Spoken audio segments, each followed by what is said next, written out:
Marble পাথরে উঠলো সে যে মসজিদের গড়ন, আজও বাড়েনি বাড়বে কবে ইমামদের বেতন। মার্বেল পাথরে উঠলো সে যে, মার্বেল পাথরে উঠলো সে যে মাদ্রাসার গড়ন, আজও বাড়েনি বাড়বে কবে মৌলবীদের বেতন। আজও বাড়েনি বাড়বে কবে ইমামদের বেতন। মসজিদের পাশে জলসা করে বক্তা আনিয়া,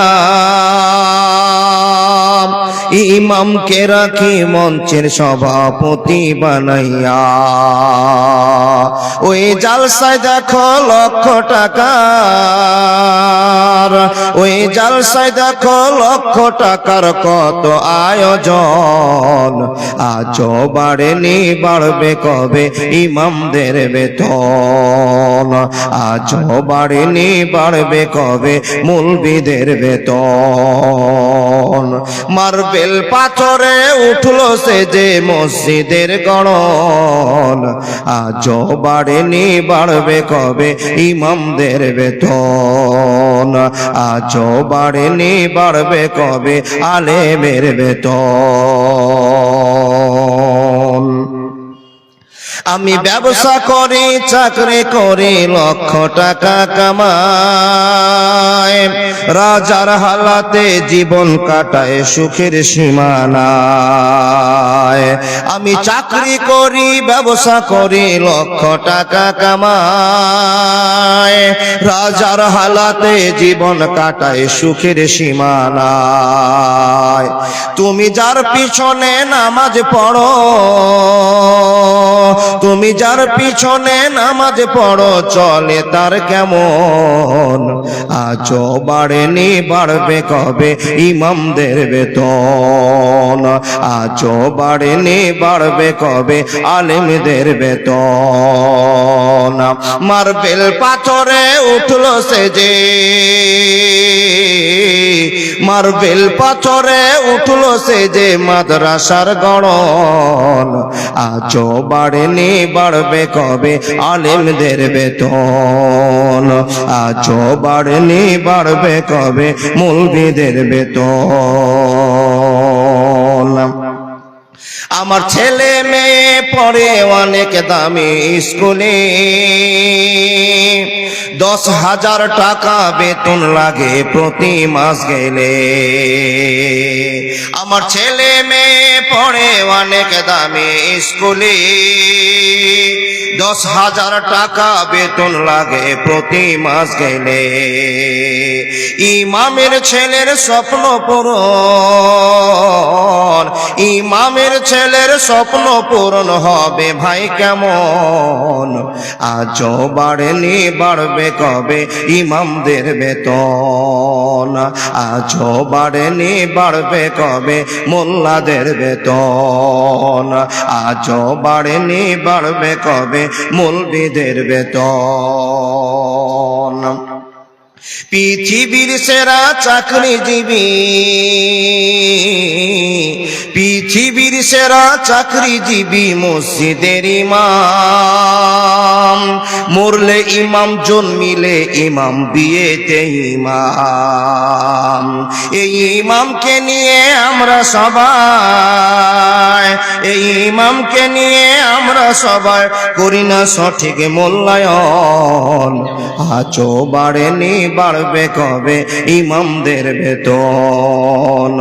আজও বাড়েনি বাড়বে কবে মৌলবীদের বেতন। আজও বাড়েনি বাড়বে কবে ইমামদের বেতন। লিল্লাহি তাকবীর। ওয়াল্লু উযুহাকুম কিবালাল মাশরিকি ওয়াল মাগরিবি ওয়ালাকিন্নাল বিররা মান আমানা বিল্লাহ। কথা বলতে আরম্ভ করলাম। ঠান্ডা মাথায় কথাগুলো বোঝার চেষ্টা করো না। আপনার সামনে এক এক করে হাদিস কোরআনের বাণী তুলতে আরম্ভ করলাম। রে রাসূলের উম্মতিরা, আমার মানুষগুলো যে সামনে বসে আছেন, এই মানুষকে যদি আপনাকে বিশ্বাস করে আমি একটা কথা জিজ্ঞাসা করি, আপনাদের ঈমান কি আল্লাহর উপরে আছে? সবাই বলবেন হ্যাঁ মাওলানা, আমাদের ঈমান আল্লাহর উপরে আছে।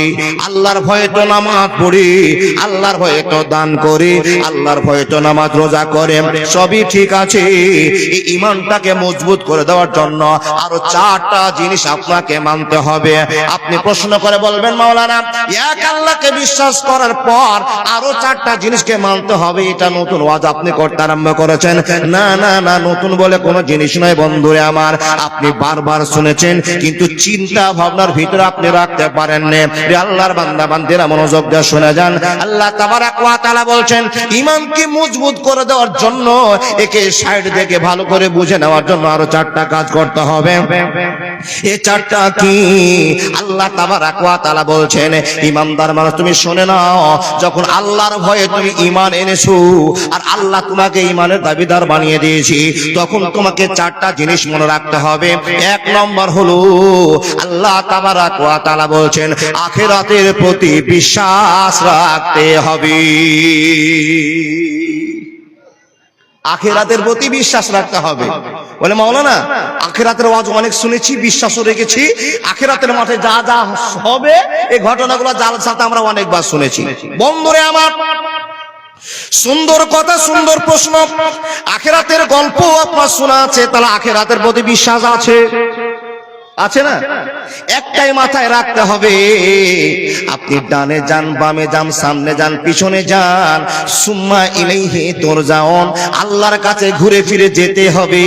আল্লাহ তাবারাক ওয়া তাআলা বলছেন, ইন্না ইলাইনা ইয়াবাহুম সুম্মা ইন্না আলাইনা হিসাবাহুম, আমার কাছে আসতে হবে আর পৃথিবীর সম্বন্ধে হিসাব দিতে হবে।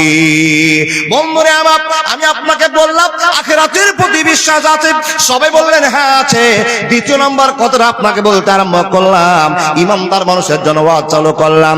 মানুষ রে, তৃতীয় নম্বর কথা আল্লাহ তাবারাক ওয়া তাআলা বলছেন, ওয়াল মালায়েকা, আল্লাহর ফেরেশতাদের উপরে মুসলমানকে বিশ্বাস রাখতে হবে। আল্লাহর ফেরেশতাদের প্রতি বিশ্বাস আছে তো? আছে? ও আল্লাহর বান্দা, সত্য করে বলুন, আল্লাহর ফেরেশতাদের উপর বিশ্বাস আছে বটে, কিন্তু ফেরেশতাকে দেখেছেন কেউ? কেউ দেখেছেন? না, দেখেন। বন্ধুরে আমার, ছোট্ট গল্প আপনাকে শোনায়। আখিরাতের প্রতি বিশ্বাস আমাদের না দেখে না বুঝে জানাম, ফেরেশতাকে না দেখে না বুঝে জানাম। ফেরেশতা কত বড়, কতটি আছে, কত তার কি প্রমাণ আছে, এইগুলো অনেকবার আমরা শুনেছি, আবার ভুলে গিয়েছি। মানুষরে শুনে নেন, যেই ফেরেশতার নাম হলো জিবরাইল, আপনারা শুনেছেন গল্প, অনেকবার ওয়াজ শোনা। বিশ্বনবী নবী মুহাম্মদকে জিজ্ঞাসা করা হলো, ইয়া রাসূলুল্লাহ, আপনার কাছে জানতে চাই নবী গো, আপনি কি ফেরেশতাকে দেখেছেন? তো জিবরিল আমিনের সম্পর্কে নবী যে বলছেন, হ্যাঁ দেখেছি। কত বড়, কত বড়, কত বড় সীমানা আপনাকে পার করে বোঝাবো বাবা, টাইমটা আমার সেদিকে নয়। শুধু একটা হিট দিয়ে বোঝাতে আরম্ভ করলাম যে ফেরেশতাকে আপনারা দেখেছেন না, আমরা দেখিনি, কিন্তু ঈমান রেখেছি। আল্লাহর উপর বিশ্বাস করে ফেরেশতাকে আমরা বিশ্বাস করেছি। নবীজির মুখের ভাষাতে কথা শোনা, হে মানুষের দল, নবীজি বলছেন আকাশ থেকে জমিন পর্যন্ত মনে হয় হে জিবরাইলকে দেখার সঙ্গে সঙ্গে আমি দুইবার রূপ দেখতে পেলাম, তার ভাবনা দেখতে পেলাম। মনে আকাশ থেকে জমিনটাকে এক পার্সোনালিটি ভাবে গুছিয়ে নিয়েছে, ধারণা ঢেকে নিয়েছে। বন্ধুরে, আকাশের আর জমিনের তফাৎ কতটা আমরা কেউ জানি না। বন্ধু, এই মাটি থেকে যদি একটা দ্রুত গতি যান ছেড়ে দেওয়া হয়, আসমানের প্রথম তলাতে থেকে 500 বছর সময় লাগবে। কত বছর বললাম? এত বড় দূরত্বের জায়গাটা জিবরাইলের কথা আল্লাহ নবী বলছেন, মনে হয় আকাশ আর জমিনের মাঝটা গোটাই ঢেকে নিয়েছে। জোরে বলুন সুবহানাল্লাহ। তাহলে ফেরেশতা কত বড় বর্ণনা করতে আমি আর পারলাম না, আমার ওয়াজ আলাদা। বন্ধুরে আমার, 2 নম্বর চলে গেল, 3 নম্বর কথা আপনার সামনে বলতে আরম্ভ করলাম। হ্যাঁ মানুষের দল, 3 নম্বরটা হলো কিতাবের প্রতি বিশ্বাস রাখতে হবে। কিতাবের প্রতি ইঙ্গিত মানে আপনার কাছে যে কোরআনের হেফজুল কোরআন খোলা আছে, যে নিয়ে মাওলানা আলোচনা করলেন, যার প্রেমিকা হওয়ার জন্য আপনারা বসে আছেন, আবেদনের জন্য বসে আছেন। বন্ধুরা আমার শুনে যান, এই প্রেমিক ভালোবাসা দেখার জন্য আপনি কোরআনের মানকে টিকাবার জন্য বসে আছেন। আল্লাহ তাবারাক ওয়া তাআলা বলছেন, ইমানদার যদি ফুল হতে হয় কোরআনের প্রতি বিশ্বাস রাখতে হবে। আপন বলে যারে ভাবি সে তো আপন না, আপন আমার মা জননী অন্য কেহ না। চোখ বুজিয়া মরণ যেদিন হবে আল্লাহকে জানাই মা চোখের পানি ফেলে, আমার এই সন্তান রে মাওলা কষ্ট দিও না, সবাই ভুলে গেল আমার মাটা ভুলে না। আপন বলে যারে ভাবি সে তো আপন না, আপন আমার মা জননী অন্য কেহ না। চোখ বুজিয়া মরণ যেদিন হবে আল্লাহকে জানাই মা চোখের পানি ফেলে, আমার এই সন্তান রে আল্লাহ কষ্ট দিও না, সবাই ভুলে গেল আমার মাটা ভুলে না। একবার জোরে বলুন না সুবহানাল্লাহ। বন্ধুরা আমার কথা বলে যায়, যেই মা এত কষ্ট করে ছেলেকে জন্ম দিয়েছে সেই মার ভালোবাসার কথা আপনাকে বলে যায়। আপনি জানেন, আপনারা সবাই জানেন আল্লাহ আমাদেরকে ভালোবাসার কথা বলেছেন। পৃথিবীতে যত ভালোবাসার জায়গা আছে মার কাছে ভালোবাসার অন্যতম জায়গা। কিন্তু আল্লাহ তাবারাক ওয়া তাআলা বলছেন, বান্দা যে মা তোমাকে এত ভালোবাসে, পৃথিবীর সব মা গুলোকে যদি এক জায়গায় জড়ো করা হয় আর সব মা ভালোবাসাগুলোকে এক জায়গায় একটা এমন করা হয়, আমি আল্লাহ তার চাইতে কোটি গুণ বান্দা বান্দিকে বেশি ভালোবাসি। জোরে বলুন আল্লাহু আকবার। কিন্তু আমরা বুঝতে পারলাম না, আল্লাহর ভালোবাসাকে ধরে রাখতে পারলাম না। হে আল্লাহর বান্দা বান্দীরা শুনে যান, আল্লাহ আমাদেরকে ভালোবাসেন। সে আল্লাহ বলছেন, বান্দা তোমরা ঈমানের দাবিতে ঈমানকে তাজা করার জন্য আরো 4টা জিনিসকে মানো। 1 নম্বর আখিরাতের প্রতি বিশ্বাস, 2 নম্বর ফেরেশতাদের প্রতি বিশ্বাস, 3 নম্বর কিতাবের প্রতি বিশ্বাস, 4 নম্বর নবীদের প্রতি বিশ্বাস। আমাদের নবীদের প্রতি বিশ্বাস আছে? বন্ধুরা আমার, সময় সংক্ষেপ, এক এক করে আলোচনা করতে আরম্ভ করলাম। হ্যাঁ রাসূলের উম্মতিরা, আদম থেকে নিয়ে বিশ্ব নবী নবী মুহাম্মদ পর্যন্ত আমরা যে নবীগুলোর নাম শুনেছি আমরা কজনের নাম জানি বলুন দেখি? কজনের নাম? 3 থেকে 4 জন। কিন্তু বন্ধুরে, নবীদের প্রতি ঈমান আনা মানে নবীদের প্রতি প্রেম শ্রদ্ধা ভালোবাসা থাকবে, বিশ্বাস স্থাপন করতে হবে, তবে আপনি সাকসেস মুসলমান। না হলে আপনাকে সাকসেস মুসলমান বলা যাবে না, যাবে না, যাবে না। বন্ধুরে আমার, এই কথা বোঝাতে গিয়ে আল্লাহ তাবারাক ওয়া তাআলা নবী প্রিয় হাবিব বিশ্ব নবী নবী মুহাম্মাদের কথা আপনার জীবনে তুলতে আরম্ভ করলাম। নবীকে মানতে হবে, কিতাবকে মানতে হবে, আখিরাতের প্রতি বিশ্বাস রাখতে হবে, ফেরেশতাদেরকে বিশ্বাস রাখতে হবে, আর সবগুলোকে বিশ্বাস করার পর আমরা একজন অরিজিনাল মুসলমান, তাই তো না? আর অরিজিনাল দাবি করে আমরা বসে আছি, সবাই হাত দেখালাম আমরা অরিজিনাল মুসলমান। আচ্ছা বলুন, আমরা আল্লাহকে বিশ্বাস করলাম, 4টা জিনিসকে বিশ্বাস করে ঈমানটাকে মজবুত করলাম, তারপরে আল্লাহ তাবারাক ওয়া তাআলা বলছেন, হে মানুষেরা, তোমাদের যখন ঈমানের পরিধি, ঈমানের ব্যাস মজবুত হয়ে গেছে, এখন তোমাদেরকে আমি আদেশ করছি, আমার বন্ধু, আমার পিয়ারা হাবিব বিশ্ব নবী নবী মুহাম্মদুর রাসূলুল্লাহ পড়ুন সাল্লাল্লাহু আলাইহি ওয়াসাল্লাম যেই মতো ব্যবহার তোমাদের করতে বলে, যেইভাবে চলতে বলে, পৃথিবীর মানুষ তোমরা সেইভাবে চলো। চললেই তোমাদের পরিণাম জান্নাত, আর না চললেই তোমাদের পরিণাম জাহান্নাম। তাহলে এখন আপনার কাছে আমার প্রশ্ন, বিশ্ব নবীর তরিকায় আমরা চলছি তো? খুব ঈমানের সাথে উত্তর দিবেন বাপ, আমরা নবীর তরিকায় চলছি তো? চাচা মিথ্যা কথা বলবেন না, বলছেন ঠিক। রাসূলের তরিকায় চলতে হবে, তার কারণ আল্লাহ বলে দিয়েছেন ঈমানের ব্যাস নবীদের প্রতি বিশ্বাস, আর আমাদের শেষ নবী, শ্রেষ্ঠ নবী, ও আল্লাহর বান্দা, সেই বিশ্ব নবীর ভালোবাসার টানে আমাদের জীবন কাটাতে হবে। কিন্তু প্রশ্ন আপনাদেরকে, নবীর তরিকায় জীবন চলছে তো? না। কি নিয়ে আলোচনা করবেন মাওলানা? এতক্ষণ আপনাকে একটা বাক্য তৈরি করে বুঝালাম।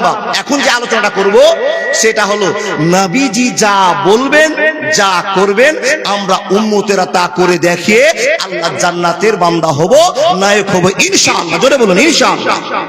কিন্তু বাপ আপনার কাছে প্রশ্ন আমার থাকবে, কি নবীজি করেছেন, আমরা কি করব? মৌলভী সাহেব, আল্লাহ পাকের নবী যে ব্যবহার দেখিয়েছেন, ঈমান আনার পরে, মুসলমান হওয়ার পরে আপনার সর্বপ্রথম যে কাজটা করে দেখাতে হবে সেটা হলো আপনার ব্যবহার দিয়ে মানুষকে পাগল করে তুলতে হবে।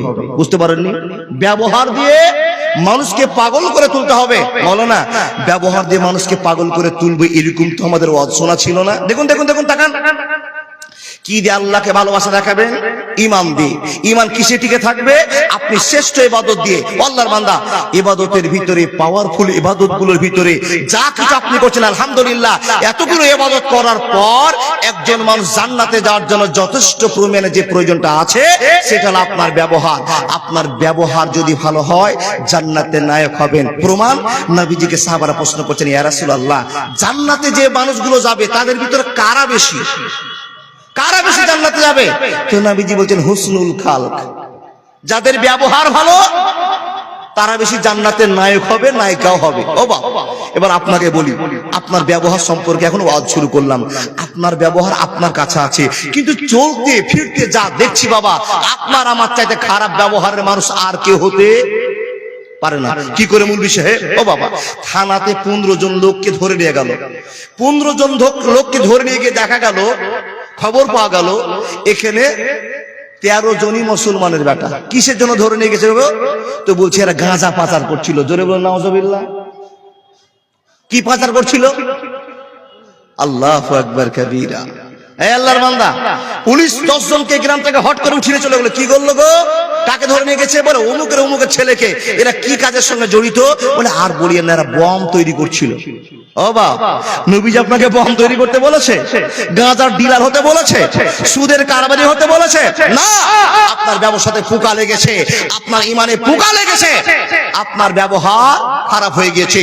আপনার ব্যবহার দেখে অমুসলিমরা পাগল হয়ে আপনাকে বিশ্বাস করে বলবে, নিশ্চয়ই তুমি রাসূলের উম্মত, নিশ্চয়ই তুমি একজন সচ্চা মুসলমান, নিশ্চয়ই তুমি পাকা ঈমানদার। আল্লাহর বান্দা, ব্যবহার খারাপ দেখিয়ে দিয়ে ঈমানের ডাক দিলে ঈমানের ডাক টিকবে না, টিকবে না, টিকবে না। বন্ধু, আপনি প্রশ্ন করে বলবেন, মাওলানা, নবীজি কি ব্যবহার দেখে ইসলাম প্রচার করছে সেই বিষয়গুলো একটু বলবেন। হ্যাঁ, নবীজি যেই পাঠ অনুসরণ করে, যে পাঠ দিয়ে মানুষকে দ্বীনের দাওয়াত দিয়েছেন, সে কথা আপনাকে বুঝে যাব। নবীজি তারওয়াল দিয়ে নয়, চোখ রাঙিয়ে দিয়ে নয়, কষ্ট দিয়ে নয়, ঈমানের সাথে জীবন যাপন করেছেন মানুষকে ব্যবহার দেখে দিয়ে। একটা ব্যবহারের কথা আপনাকে বলি, ও আল্লাহর বান্দা, বিশ্বনবী নবী মুহাম্মদ রাসূলুল্লাহর জীবনের একটা ইতিহাস আপনাকে তুলে দিই। মাওলানা, কি তুলে দিবেন? আচ্ছা, আমার এই ইতিহাসটা আপনাদের কি জানা? কোন ইতিহাসটা মাওলানা?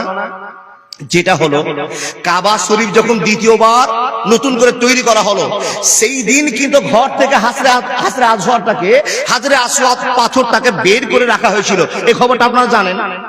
ও বাবা, তারপরে সকল গোত্রের মানুষেরা ওই কাবা ঘরকে নির্মাণ করেছিলেন, এটা আপনারা জানেন। সব যৌথভাবে 10,000, 5,000, 2,000, 3,000 যার যেমন সামর্থ্য দিয়ে আল্লাহর ঘর কাবাকে বানিয়ে নিলেন। বানা যখন কমপ্লিট হলো, সেই দিন একটা ঝামেলা লাগলো। কি ঝামেলা? ঝামেলার কারণ হলো ওই হাজরে আসওয়াদ পাথর।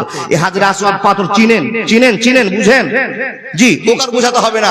ওই পাথরটা এত দামি পাথর, সে পাথরটাতে যদি ক্রিমিনাল লোক গিয়ে চুমা খায় তো তার পাপটাকে আকর্ষণের সাথে চুষে নেয়। এটা আমরা জানি না বাবা?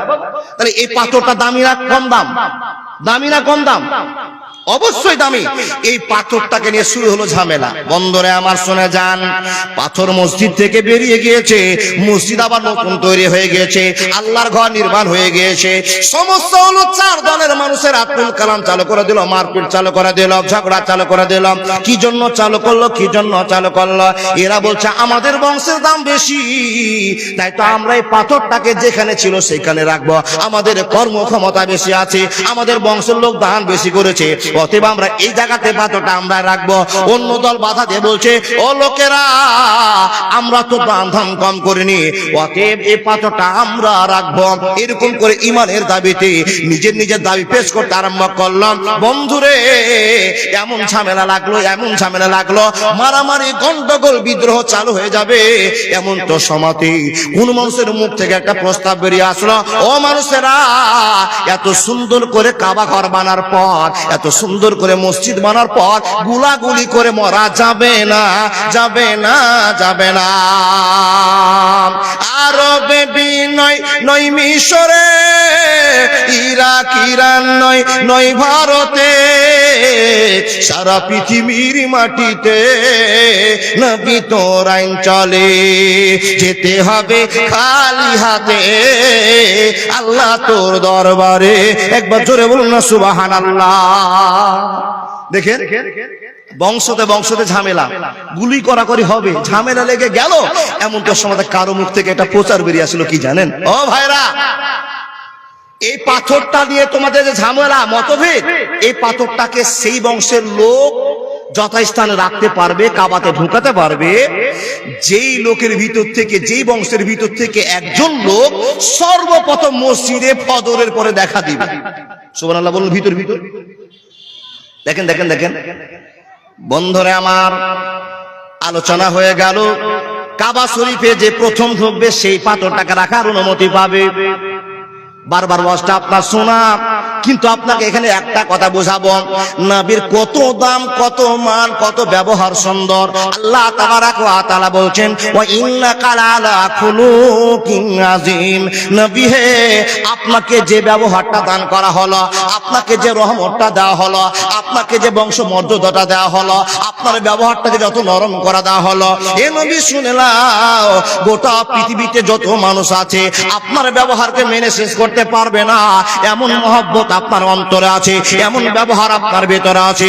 এ নবী তুমি শুনে নাও, গোটা পৃথিবীর জন্য রহমাতাল লিল আলামিন। বন্ধু, ঝামেলার মীমাংসা হচ্ছে, পাথরটা রাখা আছে, চার দলের লোককে আলোচনা করে বলা হলো, বাবুরা তোমরা কাবা শরীফে যে এসে হাজির হবা, সেই গিয়ে তোমরা ওই পাত্রটাকে রাখতে পারবা। ঠিক আছে চলো, নিজের নিজের বাড়ি চলে গেল। ঘটনা আপনার শোনাম, সর্বপ্রথম ফজরের পরে সকালবেলাতে গিয়ে যাকে দেখা গেল সে আর কেউ নয়, আখির নবী, বিশ্ব নবী, নবী মুহাম্মদুর রাসূলুল্লাহ। আবার বলুন সাল্লাল্লাহু আলাইহি সাল্লাম।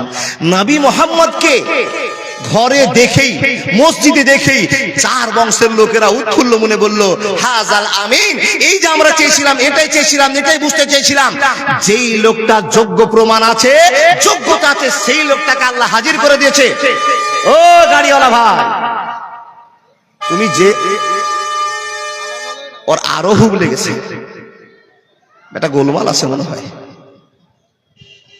দেখুন দেখুন দেখুন, সব বংশের লোকেরা বলছে, আরে আমরা যাকে যাকে মনে মনে ভাবছিলাম সেই আল্লাহর বান্দাকে পেয়ে গেছি। এই সত্যবাদীর হাত দিয়ে সত্য পাথরটাকে সত্য জায়গাতে রাখা হবে। মন থেকে বলুন সুবহানাল্লাহ।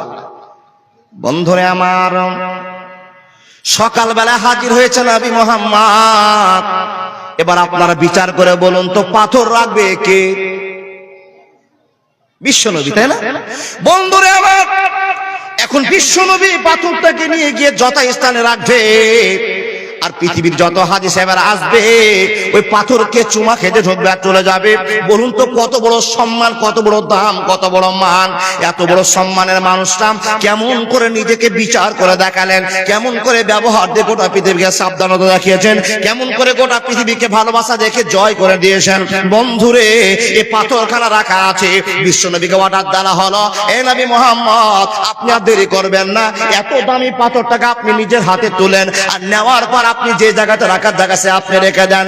নবী চিন্তায় পড়লেন, হে বন্ধু বর আব্বা জান, আপনাকে খোলসা করে বোঝাতে আরম্ভ করলাম। বিশ্বনবী আসলেন পাথরের কাছে, আসার পরে সংক্ষিপ্ত টাইমে আপনাকে বলতে আরম্ভ করলাম, নিজের ঘাট থেকে চাদরটাকে টানলেন, নিজের চাদরটাকে বিছিয়ে দেওয়ার পর নবীজির বিচার দেখেন, ব্যবহার দেখেন। ও বন্ধু আমার, আব্বা জানেরা, আল্লাহ নবী তো নায়ক হয়ে গেলেন, মহামানব হয়ে গেলেন। সবার প্রথমে মসজিদে আল্লাহ নবী ঢুকতে পেরেছেন, ক্ষমতা তোর বিশ্ব নবীর।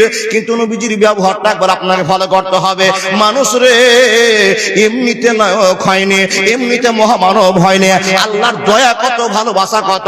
বিশ্বনবীর চাদরটাকে ফেলে দিলেন, হে মানুষ, চাদরটাকে ফিরে দেওয়ার পর ওই পাথরটাকে চাদরের উপর রেখে দিলেন, আর রাখার পর চাচাকে বলছে, চাচা একটা কোনা ধরো, ও চাচা তুমি একটা কোনা ধরো, ও চাচা তুমি একটা কোনা ধরো। বংশের 4 জন লিডারকে ডাকলেন, আর ডাকার পরে 4 মাথার কাপড়টাকে ধরিয়ে দিয়ে নবী মুহাম্মদ বলছেন, এবার ছাড়ো, এবার উঠাও, আর টানতে টানতে ঘরের ভিতরে নিয়ে চলে যাও। বন্ধুরে, 4 জন লোক এবার মনে খুশি হয়ে গেল, কারো তো ভেজাল থাকলো না। বিচারটা বলুন, দামি লোকের কেমন দামি বিচার আছে। মানুষ রে, শুধু নামাজ রোজা হজ যাকাত দিয়ে আল্লাহর ভালোবাসা জয় করা যাবে না। আপনি প্রশ্ন করবেন, মাওলানা নামাজ রোজার সাথে সাথে কি জিনিসের প্রয়োজন আছে? আল্লাহকে বিশ্বাস করার পর ব্যবহারের প্রয়োজন দিয়ে ইমানদার হয়ে জান্নাতে নায়ক হতে হবে। দেখুন দেখুন দেখুন, নবীজি বলছেন, চাচা চাদর ধরো। 4 জন গোত্রীয় নেতা চাদরটাকে উঠিয়ে ঘরে ঢোকালেন। ঘরে ঢোকার পর নবীজি বলছেন, চাদরটাকে থেকে পাথরটা তুলে যথায় জায়গাতে রেখে দিলেন। সুবহানাল্লাহ বললেন না? বন্ধুরে আমার প্রশ্ন, যখন ব্যবহার এরকম দেখিয়ে দিলেন, 4 বংশের লোকের মাথা ঠান্ডা হয়ে গেল। মারামারি হলো না, দলাদলি হলো না, মারপিট হলো না, গুলাগুলি হলো না। লোকরা তাপ চিন্তা শুরু করে দিল, আল্লাহ গো, এই লোকটা তো এমন একটা লোক যার ব্যবহার দেখে সারা পৃথিবী পাগল হয়ে গিয়েছে। মানুষ সবাই পাগল হলো, কিন্তু আমরা মানুষ মুসলমান পাগল হতে পারলাম না। জন্ম আমার নবীর যুগে হলে কেমন হতো, জন্ম আমার নবীর যুগে হলে কেমন হতো। দুনয়ন রাসূল পাক দেখলে কেমন হতো, জন্ম আমার নবীর যুগে হলে কেমন হতো, জন্ম আমার নবীর যুগে হলে কেমন হতো। আল্লাহর বান্দা, নবীর যুগে জন্ম হলে কত আনন্দ অনুভব করতেন, কিন্তু নবী তো উম্মত হতে পেরেছি, এর জন্য আবেগের সাথে বলুন আল্লাহর নবী নবী মুহাম্মদুর রাসূলুল্লাহ পড়ুন সাল্লাল্লাহু আলাইহি সাল্লামের আমরা বন্ধু হয়ে জীবন যাপন করব ইনশাআল্লাহ। বিচার কিছু বুঝতে পারলেন? কিছু পেরেছেন? ব্যবহার দেখেন, এত সুন্দর ব্যবহার দেখালেন, গোত্রীয় মানুষরা পাগল হয়ে গেল। কিন্তু নবী মুহাম্মদ পাগল করে দেওয়ার পর প্রস্তাব রেখেছে, ও চাচা, তোমরা 365টা দেব দেবতার পূজা করিও না, তোমরা যাকে মানছো সে তোমাদের উপকার করতে পারবে না। একবার তাদেরকে ছেড়ে আশহাদু আল্লা ইলাহা ইল্লাল্লাহু ওয়া আশহাদু আন্না মুহাম্মাদান আবদুহু ওয়া রাসূলুহু, এই কথার যখনই ডাক দিয়েছে তখনই তো ব্যারাম চালু হয়ে গেছে। ওইদিকের গল্প থাক, শুধু নবী আওয়াজ দিয়েছেন, কেউ কেউ মেনে নিয়েছে, কেউ কেউ মানেনি। ও আল্লাহর বান্দা, আল্লাহ যাকে চেয়েছেন সে মেনে নিয়েছে, যারা মানেনি তাদেরকে আল্লাহ চায় নি। দেখুন ব্যবহার দিয়ে কেমন ইসলাম প্রচার করেছে। আপনি সেরকম মানুষ হতে পারবেন কিনা জানি না। এই যে মাদ্রাসায় শুনলেন ইংরেজিতে কথা বললো, কোরআন তেলাওয়াত করলো, হাদিস বললো, দুনিয়ার শিষ্টাচার শিখালো, অবাক শুধু এইটুকু নয়, কোরআনের শিক্ষা মাদ্রাসার ফ্যাক্টরিতে এইটুকু শিক্ষা হয় না, মাদ্রাসায় ব্যবহার তৈরি করে দেয়। কিসের ব্যবহার? রাসূলের তরিকার জিন্দেগির ব্যবহার। জোরে বলুন সুবহানাল্লাহ। তফাৎ করবেন, আপনার বাড়িতে একটা স্কুল পড়া ছেলে আছে আর এই কোরআন পড়া একটা ছেলে আছে, একটু ডিফারেন্স করবে। আপনাকে মাদ্রাসায় যেতে হবে না, যান বাড়িতে আপনার ছেলে মেয়েকে ডিফারেন্স করেন। ও বাপ যান, যেই ছেলেটাকে আপনাকে দেখতে খারাপ মনে হয় তাকে দিলেন মাদ্রাসায়, কিন্তু আপনি যেই ভালো কাজটা করেছেন আপনি বুঝতে পারেননি। মরে যেদিন যাবেন, যেই জামাটা পরে যাবেন ওই জামার পকেট থাকবে না, কিন্তু আপনি বাইরে একটা পকেট তৈরি করে গেছেন। কি পকেট জানেন? আপনার একটা হিফজুল কোরআনের মাদ্রাসা ছেলেকে তৈরি করেছেন, যাকে ভালো জায়গাতে রেখেছেন, যাকে দাম দিলেন, যার প্রাইভেটের জন্য হাজার হাজার খরচ করলেন, ও আপনার জন্য পকেট নয়, আপনার জন্য একটা অবিশ্বাস একটা কষ্ট জায়গা তৈরি হতে পারে। জানি না, সবকে বলবো না, খারাপ নয়, কিন্তু বাপ দেখে নেন, যাকে মাদ্রাসায় পড়তে দিয়েছেন ও জানেন যেদিন মরে গেলেন চলে গেলেন, মাদ্রাসাতে দাম দিয়েছিলেন চলে গেছেন, মাদ্রাসা ছেলেকে পড়িয়েছিলেন, কোনদিন যদি ফজরের নামাজ পড়ার পর ওই বাচ্চাটার ওয়াজ শোনার পর মনটা গলে যায়, আর গলে যাওয়ার পর ফজরের নামাজ পড়ার সঙ্গে সঙ্গে চলে গেল আব্বার কবরের কাছে, মার কবরের কাছে, হাতখানা তুলেছে মাহবুদের কাছে, নিজের ভুল তুলতে আরম্ভ করেছে, হে আল্লাহ আমাকে ক্ষমা করে দাও, আমি অনেক বড় ভুল করেছি, অনেক বড় গুনাহ করেছে, মাহবুদ রে তুমি আমাকে ক্ষমা করে দাও। নিজের ভুলগুলো তুলে দিতে আরম্ভ করেছে। ইন্নী ওয়াজ্জাহা ওয়াজহাতু ওয়াজহিয়া লিল্লাযী ফাতারাস সামাওয়াতি ওয়াল আরযা হানিফা ওয়া মা আনা মিনাল মুশরিকিন ইন্না সলাতি ওয়া নুসুকি ওয়া মাহিয়া ওয়া মামাতি লিল্লাহি রাব্বিল আলামিন। নিজের ভুলকে তুলে দেওয়ার পর আল্লাহর কাছে প্রস্তাব রেখে বলছে রব্বিরহামহুমা কামা রাব্বায়ানি সাগীরা। বন্ধুরে আমার, মা বোন আমার, আপনার কলিজার টুকরো যেদিন চাকরি পেয়ে গেছে, মাস্টার হয়েছে, ডাক্তার হয়ে গেছে, মৌলভী হয়েছে, কারেফ হয়েছে, যেদিন আপনি কবরে ঘুমিয়ে আছেন, কোন রকম সাহায্য পাওয়ার আপনার আশায় নাই, সেই জিন যদি আপনার ছেলেটা কোন ক্রমে কোনো ওয়াজ শোনার পর মনটা নরম হয়, মসজিদ আযান শোনার পর মার কথা মনে পড়েছে, বাপের কথা মনে পড়েছে, কবরের কাছে গিয়ে যদি একবার দোয়া করে দেয়, বন্ধুরে কোটি টাকা যেই খরচ করে আপনি জীবনটাকে চালিয়ে গেছেন, তার চাইতে অনেক বড় নেকির জারিয়া আপনার জন্য খুলে দেওয়া হবে। মানুষ রে, আপনি জানেন না, বুঝেন না, তাই তো আপনাকে একটা কোরআনের হাফেজ তৈরি করতে হবে, একটা মাওলানা বানাতে হবে, একজন ব্যবহার ভালো মানুষ বানাতে হবে। আল্লাহ বলেন আওয়ালাদিন সালিহিন, নবী মুহাম্মদ বলেন আওয়ালাদিন সালিহিন ইয়াদউ লাহু। যদি ইমানদার ছেলে, ভালো ছেলে আল্লাহর কাছে দোয়া করে দেয়, ও দোয়া কোনো দিনের জন্য ফিরে আসবে না। কিন্তু বলেছে বাবা আওয়ালাদিন সালিহিন ইয়াদউ লাহু, ছেলেটা হবে সালেহ, ভালো ছেলে। ও বাপ, দাদা, বন্ধু, মা বোন, বুঝুন, ভালো ছেলে। ভালো ছেলে কে?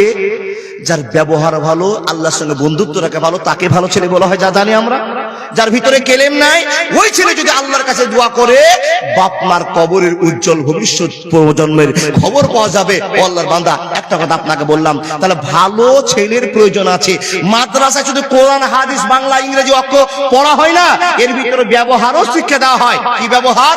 হুজুরের সামনে কেমন ভাবে বসতে হবে, লোকের সামনে কেমন ভাবে দাঁড়াতে হবে, মাকে গিয়ে সালাম করতে হবে, বাবাকে গিয়ে সালাম করতে হবে, মানুষ গেলে বসে সালাম দিতে হবে। ও বন্ধু, শিষ্টাচার, নিয়ম, ব্যবহার শিখিয়ে দেওয়া হয়। কার? লাকাদ কানা লাকুম ফি রাসূলিল্লাহি উসওয়াতুন হাসানাহ। দেখুন দেখুন দেখুন, রাসূলের ব্যবহার শিখিয়ে দেওয়া হয় মাদ্রাসাতে। এবার আপনাকে বুঝাই, মাওলানা রাসূল কি ব্যবহার দেখিয়েছেন, আমাদেরকে তাকান। আল্লাহর বান্দা, একটা গল্প বলবো, তবে এই গল্পটা কিসের গল্প জানেন?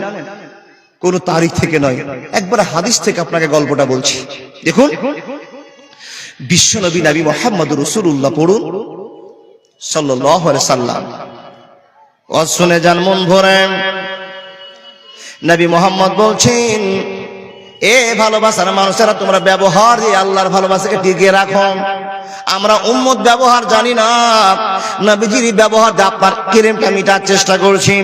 বন্ধুরে, আল্লাহর নবীকে মারবার জন্য একটা লোকের নাম প্রমাণ হয়েছে, যে লোকটার নাম হলো সুমামা বিন উসাল। দাদা জুতা পড়ছেন? আরে থামেন না, যায়েন না। ও বাবা, আপনাদের টিপটাপ দেখে, উঠাউঠি দেখে মনে বুঝছি যে আমার ওয়াজ আপনারা বুঝতে পারছেন না। সত্যি করে বুঝতে পারছেন না? বুঝতে পারছেন? জি, তো উঠছেন কেন? মৌলভী সাহেব, অনেকক্ষণ থেকে বসে আছি, তো পেচ্ছাপ লেগেছে। তো পেচ্ছাপ পায়খানা লাগাটা জরুরি, বাপ, লাগতেও পারে, তো একটু ইঙ্গিত দিয়ে যাবেন। যদি পেচ্ছাপ লাগে তো একটা আঙুল দেখাবেন, আর যদি পায়খানা লাগে তো দুটো, তাহলে বুঝাবো এটা পায়খানা লেগেছে। আর যদি বিড়ি খাওয়ার মন হয় তো 5টা আঙুল দেখে যায়, উঠে যায় না। আচ্ছা, কি বললাম লোকটার নাম? সুমামা বিন ওসাল। এই লোকটার ইতিহাস আপনাকে বলবো না, টাইম শর্ট। শুধু একটা কথা মনে রাখেন, এই সুমামা বিন ওসাল বিশ্বনবীকে হত্যা করার জন্য সিদ্ধান্ত করেছে। সুমামা বিন ওসাল নবীজিকে মারার জন্য তীর ধনুক নিজের সামান নিয়ে ঘোরাঘুরি করছে। এমন তো সময় বিশ্বনবীর সাহাবাদের হাতে আটক হয়ে গেল। বাপ, আপনাকে বলে যায়, আটক হয়ে গেল। সাহাবারা ধরে নিয়ে আসলেন। ধরে নিয়ে আসার পর নবীজিকে বলছেন, নবী গো, একটা লোককে আমরা ধরে নিয়ে এসেছি, এই লোকটা কয়েদি। এই লোকটার কাছ থেকে আমরা জানতে পেরেছি এই লোকটা আপনাকে, পৃথিবীর যত মানুষ আছে সব মানুষের সাথে আপনাকে বেশি ঘৃণা করে। কে? এ সুমামা বিন ওসাল। আর আপনাকে মারার জন্য একটা রাজা, একটা বাদশা, আর এই বাদশা আপনাকে না মারলে শান্তি পাবে না, এই উদ্দেশ্য নিয়ে এসেছিল, কিন্তু আমাদের হাতে গ্রেফতার হয়েছে। নবীজি বলছেন, একে আটকে রাখো। তো সাহাবারা আটকে রাখলেন মসজিদে এক পিলারে, মসজিদের এক পিলারে, যে মসজিদে নবীজি সাহাবাদেরকে নামাজ পড়ছেন, সেই পিলারে বেঁধে রেখেছেন। কাকে? নামটা মনে করেন, সুমামা বিন ওসাল। বন্ধুরে আমার, নবী মুহাম্মদুর রাসূলুল্লাহ সাল্লাল্লাহু আলাইহি ওয়াসাল্লামের কথা আপনাকে বলতে আরম্ভ করলাম। নবীজি লোকটাকে বেঁধেছেন, কিন্তু নবীজি তো জানছেন এই লোকটা আমাকে মার্ডার করার জন্য এসেছিল। যদি আমাকে ফাঁকাতে পেত তো আমার পেটে চাকু ভরে দিত, আমার গলা কেটে দিত, তীর দিয়ে মেরে দিত, 1 মিনিটের জন্য আমাকে শেষ করে দিত। নবীজি জানছেন তো এটা আমার পাকা শত্রু। হে মানুষের দর্শনে যান, কিন্তু মসজিদের পিলারে বিশ্বনবীর সামনে বাধা আছে। মানুষ রে, নবীজির ব্যবহার কেমন আপনি একটু শুনে যাবেন। হে মুসলমান, বিশ্বনবী জয়বার মসজিদে আছে, জয়বার মসজিদে আছে। লোকটাকে জিজ্ঞেস করে, এ বন্ধু আমার ভালো করে শুনে যান, জয়বার নবীজি মসজিদে আসেন। লোকটার কাছে জিজ্ঞেস করে বলেন, ইয়া সোমামা মা যা ইন্দাকা, সোমামা রে বলো তো তোমার অবস্থার কি অবস্থা আছে, তুমি একবার বলো। দেখেন দেখেন দেখেন কি যে দেখছেন আপনার গো। মাশাআল্লাহ, জি জি জি জি। আবা জানেরা, এই যে পাগড়ি যার মাথায় দেওয়া হবে সেই বাচ্চাগুলো চলে এসছে, আপনারা দেখতে পাচ্ছেন। আমি আমার মাকসাদের দিকে চলে যাচ্ছি, টান টান এদিকে কাজ চলছে। আল্লাহর বান্দা, ব্যবহার তৈরি কেমন হয় এই ছাত্রটা কিন্তু বলে দেয়নি মাদ্রাসা তখন থেকে বেরিয়ে আসে।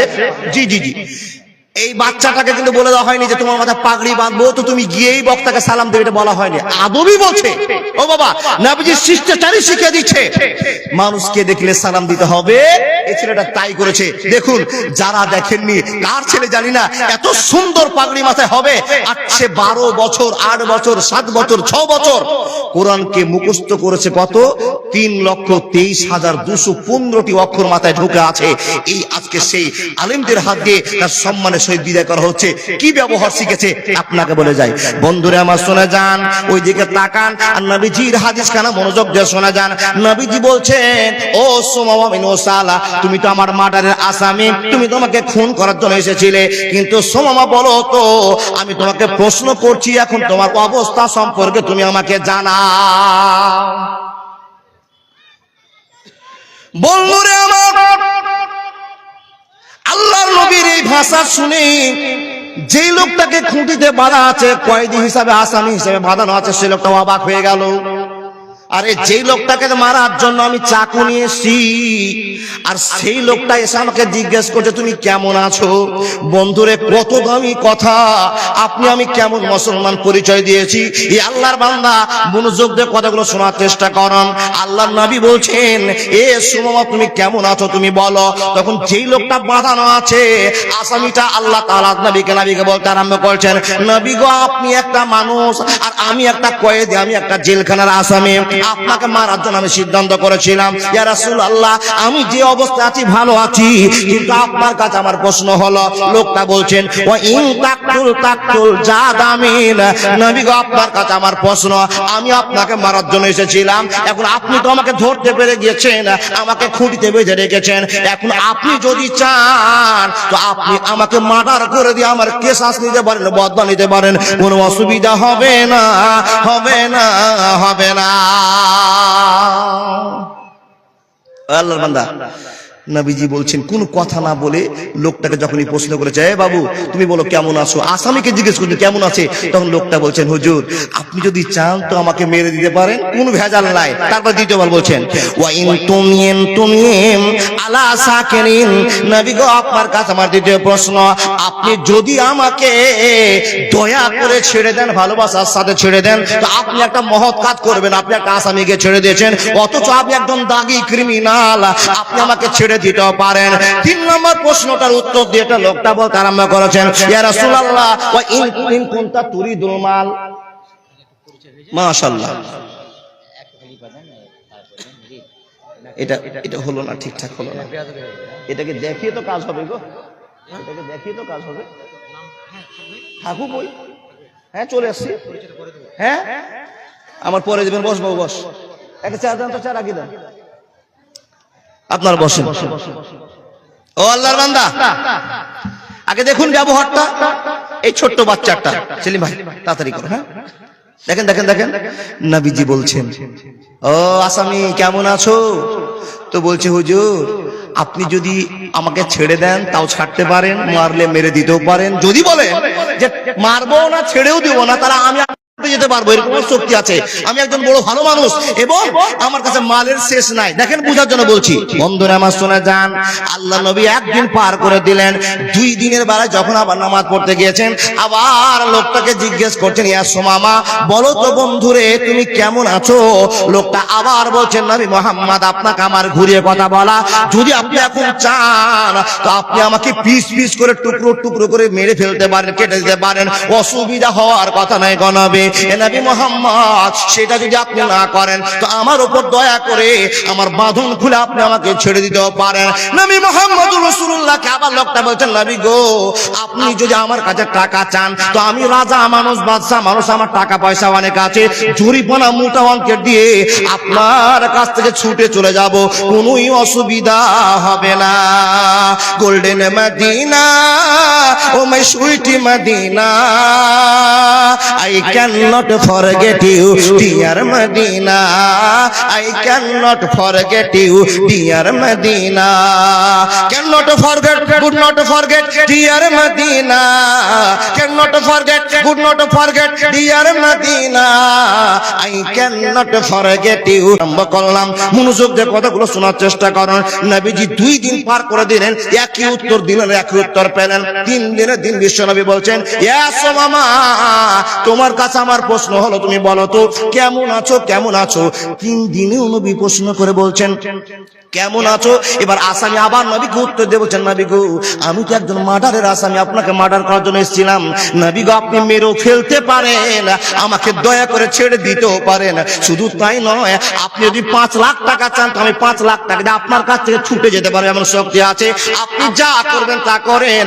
এই 3 দিন যখন পার করে দেওয়ার কথা, হে মানুষের দল, ওই সুমামা বিন উসালকে খুঁড়িতে বাঁধা আছে, আর মসজিদের মুসাল্লিদের ভিতরে, মসজিদের মানুষদের ভিতরে আল্লাহ নবী সাহাবাদের ভেতরে যেরকম ব্যবহার দেখলেন, মসজিদে কেমন করে ঢুকলেন, কেমন করে বের হলেন, কেমন করে কথা বলছেন, নবীজির কত সম্মান এই লোকটা 3 দিন ধরে দেখছে। বন্ধুরে দেখতে দেখতে দেখতে দেখতে 3 দিনের বেলায় নবী মুহাম্মদ বলছেন, সাহাবার দলেরা আর দেরি করা যাবে না, এ সুমামা বিন উসালকে তোমরা মুক্ত করে দাও। এ আল্লাহর বান্দা, সেই আসামিটাকে, যে লোকটা নবীকে মারতে এসেছিল, 3 দিন পরে নবীজি বলছেন, সাহাবা এই লোকটার হাত পা খুলে ছেড়ে দাও। এ আল্লাহর বান্দা, কিছু কিছু মুরব্বীরা, কিছু কিছু লেখক বলছেন, যখন লোকটাকে ছেড়ে দিল তো লোকটা চোখ মুখ বড় হয়ে গেল, হাত পা কাঁপতে আরম্ভ করলো। কেন? আরে এই লোকটাকে তো আমি চিনতে পারিনি, যে লোকটাকে মার্ডার করার জন্য এসেছিলাম সেই লোকটা যে এত ভালো, আর তার সাহাবাদের ব্যবহার এত সুন্দর, এটা তো আমি জানতাম না। ভিতর ভিতর রাগ করেছিলাম। পৃথিবীতে যত মানুষ আছে সবচেয়ে খারাপ মানুষের নাম বিশ্বনবী নবী মুহাম্মদ রাসূলুল্লাহ। জোরে বলুন নাউজুবিল্লাহ। কিন্তু লোকটাকে যখন ছেড়ে দিল বুঝতে পারলো এই লোকটা তো খারাপ হতে পারে না, থরথর করে কাঁপছে। সাহাবাদের 3 দিনে মসজিদের ভিতরে যা ব্যবহার, যা নরম ব্যবহারের পরিচয় পেলেন, মন ভিতর ভিতর পাল্টে গেছে। কেউ বলছেন লোকটা একবার সামনে পা একবার পিছনে পা ছেড়ে দিয়েছে, হাত খুলে দিয়েছে, কিন্তু আবেগে পড়ে গেছে, যাবো কি যাবো না, যাবো কি যাবো না। বন্ধু, কিন্তু সে দেখেছে ইমানদারদের ইমানি পরিচয়, ইন্নাল্লাহা তাইয়্যিবুন লা ইয়াকবালু ইল্লা তাইয়্যিবা, আল্লাহ পবিত্র আর পবিত্র ছাড়া গ্রহণ করেন না। পবিত্রতা দেখে সাহাবাদের নবীদের ব্যবহার দেখে এই লোকটা, বাবা হাদিসের ভাষা, বাইরে চলে গেল। বাইরে গিয়ে বাগানে একটা ছোট কুঁড়ি ছিল, গুড়া বুঝেন না, পুকুরে গিয়ে গোসল করে ঘুরে এসে নবীকে বলছেন, আশহাদু আল্লা ইলাহা ইল্লাল্লাহু ওয়া আশহাদু আন্না মুহাম্মাদান আবদুহু রাসূলুহু। বন্ধু প্রমাণ, নবীজি বলছেন যে লোকটা আমাকে মারার জন্য হাইসা কায়দা তারাওয়াল নিয়ে ঘোরাঘুরি করছিল, সেই লোকটাকে এমন ব্যবহার দেখালাম, এমন ব্যবহারের চাল পেয়েছে, আমার সাহাবাদের ব্যবহার এমন হয়ে পাগলা হয়েছে, এই লোকটার বাড়ি পৌঁছাতে পারলো না। ঘুরে এসে বলছেন, আশহাদু আল্লা ইলাহা ইল্লাল্লাহু ওয়া আশহাদু আন্না মুহাম্মাদান আবদুহু ওয়া রাসূলুহু। এ আল্লাহর বান্দা বান্দিরা, মনোযোগ দিয়ে জীবনটা তৈরি করুন। আমরা মানুষ বটে, মুসলমান বটে, কিন্তু ব্যবহার এমন হয়েছে মুসলমানের পরিচয় রাখতে পারেনি। ভাই বাবাজি আমার, চেষ্টা করুন ব্যবহার তৈরি করার। কি গো, নরম ব্যবহারের মানুষ হন। কি দিয়ে মানুষ হতে হবে? আল্লাহর ভয় দিয়ে মানুষ হতে হবে। চলে যাওয়ার পূর্বে আপনাকে বলছি, দেখুন মানুষ তৈরি করার ফ্যাক্টরি উমার ভাই খুলে দিয়েছে। মানুষ তৈরি করার ফ্যাক্টরি খুলেছে। আর এই ফ্যাক্টরিতে যে মালগুলো আপনার লাগিয়েছিলেন, যে ফসল বুনেছিলেন, সে ফসলটাও পেকে গেছে, তার চোখে দেখে ফসল। যেই ছেলেগুলো বললো সামনে বছরে এরা পাগড়ি পাবে, আর দেখুন এই মাদ্রাসার শিক্ষা অর্জন করে মাথায় পাগড়ি নিয়েছে। বলুন তো, সত্য করে বলবেন, আপনার 30 বিঘা জমি, 3টা ছেলে চাকরি বাকরি করে, আপনার গোটা ফ্যামিলি আর গোটা আপনার সম্পত্তি আর আপনার ছেলে মেয়ে যা আত্মীয় আছে, বিশ্বাসের সাথে বলবেন, বিশ্বাসের সাথে সব মালগুলোকে এক জায়গায় দাম করলে যা অ্যামাউন্ট হবে, এই ছেলের পাগড়িটা তার চেয়ে কোটি গুণ দাম বেশি। জোরে বলুন সুবহানাল্লাহ। বলে কেন বলবি সাহেব? প্রমাণ দিচ্ছি। যার যত কোরআন নলেজ, তার তত কিয়ামতের মাঠে উঁচু স্থান। যার যত কোরআন মুখস্থ, যার অক্ষর জানা, আয়াত জানা, সূরা জানা, যার যত কোরআনকে যে তেলাওয়াত করেছে, তার মর্যাদা তত বেড়ে গেছে। এবার আপনাকে পড়ি, এই ছেলেটা যে কোরআনটা মুখস্থ করেছে, বাবা আপনাকে বলছি, সূরা বায়েত বাণীটা আপনি জানেন না, কিংবা অনেক মানুষ আছে সবাই জানাজা পড়তে যায়, তো জানাজা পড়তে গেলে আলহামদুলিল্লাহ রাব্বিল আলামিন, কুল হু আল্লাহু আহাদ, এটা জানি, প্রথম চলে গেল এক তাকবীর, 2 তাকবীরে আল্লাহুম্মা সাল্লি আলা আল্লাহু বারাক আলা, এটা সবাই জানি। 3 তাকবীরে যেটা জানি না সেটা হলো আল্লাহুম্মা গফিরলি হাইয়ানা ওয়া মাইয়াতিনা ওয়া শাহিদানা ওয়া গায়বানা। কে কে জানি হাত দেখান তো। 8-10 জন জানি, বাকি সবাই জানি। জামাতে আমরা অনেক জন নামাজ পড়ি, ও আল্লাহর বান্দা নামান হাত, আলহামদুলিল্লাহ অনেকেই জানেন, কিন্তু জানেন না। আপনাকে বললাম, আপনাকে 8 দিন টাইম দিলাম, শুধু আল্লাহুম্মা গফিরলি হাইয়ানা ওয়া মাইয়াতিনা ওয়া শাহিদানা আপনি শিখেন তো। আপনার চুল কুঁকড়া হয়ে যাবে, হ্যাংলা হয়ে আপনি কাঁদবেন, আরো কিছু অবস্থা খারাপ হয়ে যাবে। 15 দিন কেন, 1 মাসও আপনি এই দোয়াটা শিখতে পারবেন না। আর ওই রকমই সূরা 30 পারা কোরআন, যেই কোরআন খানা বিশ্বনবীর উপরে 23 বছর থেকে অনেক দিন ঊর্ধ্বে নাজিল হয়েছিল। জিবরাইলকে আল্লাহ নিয়ে আসার অর্ডার দিয়েছিলেন, নিয়ে এসে বলেছিলেন, আর আল্লাহ নবী সেটা চাপে সাথে কষ্ট করে নলেজে রেখেছিলেন। যখন এই আপনার কোরআন নাজিল হচ্ছিল, সেই গল্প শোনার টাইম নাই, কিরকম নবীর কষ্ট হচ্ছিল সেই কষ্টের কথা আপনার বলার টাইম নেই। আল্লাহর বান্দা, জমা হয়ে গেল 30 পারা কোরআন, 114টা সূরা, তাই না? 114টা সূরা, 540টি রুকু, 6666টি কম বেশি আয়াত। আমি একটা উদাহরণ দিয়ে আপনাকে বলছি, 3,23,215টি অক্ষর। এত কষ্ট করে 9 জন শিক্ষকের পরিচালনায় নিজের জীবনটাকে রাতে 10টার পরে ঘুমায়নি। ও বাবা, আপনি তো 8টার সময় ঘুমায়, কসম করে বলছি আমি জানি এই বাচ্চাটা 10টাতে ঘুমাতে পায়নি, 11টা 12টা 1টা পর্যন্ত এই যুগে যুগে যুগে যুগে। বিসমিল্লাহির রহমানির রহিম। দেখেন কোরআন যারা মুখস্থ করে আর কি করে, যদি চুপচাপ ঠান্ডা মাথায় বসে না, তো কোরআন মাথায় অত তাড়াতাড়ি ঢুকবে না। মাওলানা শিখিয়ে দিয়েছে কি, বিসমিল্লাহির রহমানির রহিম, কুল হুয়াল্লাহু আহাদ, আল্লাহুস সামাদ ওয়া লাম ইয়াকুল লাহু কুফুয়ান আহাদ, বিসমিল্লাহির রহমানির রহিম, আর রহমান আল্লামাল কোরআন, খালাকাল ইনসানা আল্লামাহুল বায়ান। ঢুলতে ঢুলতে ঢুলতে ঢুলতে ঢুলতে ঢুলতে 1টা বেজে গেছে রে আল্লাহর বান্দা, 1টা বেজে গিয়েছে, কিন্তু বাচ্চাটা ঘুমাতে পারেনি। কেন পারেনি? 9 জন শিক্ষক বলে দিয়েছে আব্দুর রহমান। আরে সুবহানাল্লাহ, মিলে গেল, এটাও আব্দুর রহমান। আব্দুর রহমান মানে কি? আল্লাহর বান্দা। ওটা পরে মুখস্থ করি, কিছু লোক জানে না আব্দুর রহমান মানে কি। ও আল্লাহর বান্দা, এই পড়তে পড়তে পড়তে পড়তে 1টা বেজে গেছে, জানে আমাকে 8 দিন টাইম দিয়েছে, 3 দিন টাইম দিয়েছে, 2 দিন টাইম দিয়েছে। এই 2 দিনের ভিতরে আমাকে 3 রুকু শোনাতে হবে, 3 রুকু, 2 রুকু, 1 রুকু শোনাতে হবে। আপনার যদি আত্মায়াত শিখতে 15 দিন লাগে, তাহলে এই বাচ্চাটার 1 রুকু শিখতে কতদিন লাগবে? হিসাব করেছেন? বন্ধুরে আমার, 1টা বেজে গিয়েছে, মাওলানার ঘুমটা ভেঙে গিয়েছে। মাওলানা উঠে দেখছে আব্দুর রহমান এখনো কোরআন পড়ে, এখনো আল্লাহর হয়ে পড়ে যায়। কত সুন্দর করে সব পৃথিবীর মানুষ ঘুমে গিয়েছে, ওয়ান্নাসে আজমাইন। আর আল্লাহর কোরআনের পাখি পাগল হয়ে কোরআন মুখস্থ করছে রে বাবা, আর উপর থেকে টপ টপ করে শীতের পানি তার গায়ে পড়ছে। কিন্তু না, কোরআন মুখস্থ করতে হবে, আর পৃথিবীর মানুষের কাছে খবর দিতে হবে, আল্লাহর কাছে ভালোবাসা নিতে হবে। 1টা পর্যন্ত পড়ার পর একটু লম্বা হয়ে শুয়ে গেছে, ওখানে শুয়ে থেকে গিয়েছে। যেমনই 3 ঘন্টা ঘুম পাড়া হয়েছে, 4টা বেজেছে, মসজিদের আযান শুরু হয়ে গিয়েছে, হাইয়া আলাল ফালাহ, আসসালাতু খায়রুম মিনান নাওম। বন্ধুরা আমার, সমস্ত মানুষেরা ঘুমিয়ে থাকলেন, কিন্তু মাদ্রাসার বাচ্চারা ঘুমাতে পাবে না। কেন পাবে না? যখনই আজান হয়ে যাবে মাওলানা বড় বড় লাঠি বের করবে, লাঠি বের করার পর প্রত্যেকটা গর্জায় গিয়ে ধক ধক করে বাড়ি মারবে। এ আব্দুর রহমান, আব্দুল জব্বার, এ আমার কলিজার টুকরো, আজান হয়ে গেছে, আর শুয়ে থাকা যাবে না। বাবুরারে উঠে যাও, গোটা গ্রামের লোকের জন্য দোয়া করো, পশ্চিম বাংলার লোকের জন্য দোয়া করো, কবরে যারা পড়েছে তাদের জন্য দোয়া করো। হে বন্ধু বাপ যারা, আমার মা বোন আমার, এই ছোট্ট বাচ্চারা একটাই ঘুমেছে, মাত্র 3 ঘন্টা ঘুম পাড়ার পর আবার ফজরের নামাজে দাঁড়িয়ে গেল। হে মানুষের দল, ফজরের নামাজে দাঁড়িয়ে গেল, ছেলেটা সুন্দর করে নামাজ পড়লাম। নামাজ পড়ার পর আবার কোরআন পড়তে বসে গেল। কোরআন পড়তে বসে 6:30 পর্যন্ত কোরআন পড়লো। মানুষ রে, কিন্তু আপনার ব্যবহার আমার ব্যবহার সঙ্গে একটা পার্থক্য করেন।